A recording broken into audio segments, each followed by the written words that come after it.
looking at the squad, you've obviously, now that relegation has been assured, you've obviously got time to look at the squad and look at decisions. And how far down the road are you to deciding who you will keep from this current group of players for next year if they want to stay, and how far away are you from getting rid of the ones you don't want?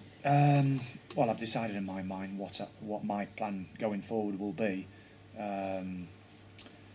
For all managers at every club, it's not as easy as that, is it? Because some players who perhaps aren't in your plans are under contract, and some players who are in your plans are out of contract, and you might not be able to afford their wages. So there's going to be a lot of negotiation with players. As a standard, there will be a conversation with several players, but I, obviously can't tell you yet because these discussions are happening Monday or Tuesday. Some players will be told that if they can find better contractually than they're on, please go and do it with my blessing. If that can't happen and they don't find that, they'll go on the transfer list. And if no one takes a nibble on them, I'll see them on the first day of pre-season.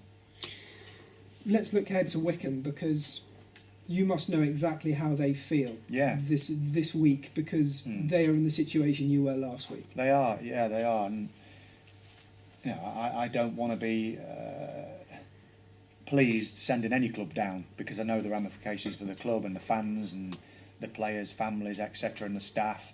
It reverberates around the club, and that is not very nice. But I know we're not the worst club in the league, that's for sure. We've played better football than most of the teams we've seen home and away. That doesn't win you points, unfortunately. Might win you a few plaudits, but in the black and whites are the facts. But we just want to win the game and win 3 games in a row. 4 out of the last 5. Good way to end the season. Some young players will come in on the bench, and if it ends up being that we send Wycombe down, then obviously apologies to their club and supporters, but it's a ruthless game, isn't it, football? And we have to play a strong team to try and win the game. Sometimes at the end of the season, managers look to experiment with their sides, especially if there's nothing to play for. You could, I suppose, arguably experiment with your side if you wanted to, because to a degree everything's been settled.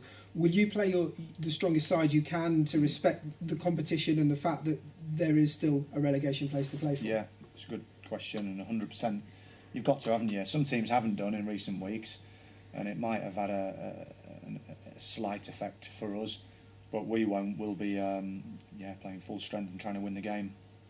I think if you don't do that, people can ask serious questions about you. We do want to blood some young players, definitely, and that's the future of the club. It has to be. It has to be sustainable. We can't be paying these big wages to players who come down and it's a little holiday for a year or two, and that makes me angry. So we will be, incorporating a couple of young lads into the squad, but not wholesale changes, because obviously it's a big game still.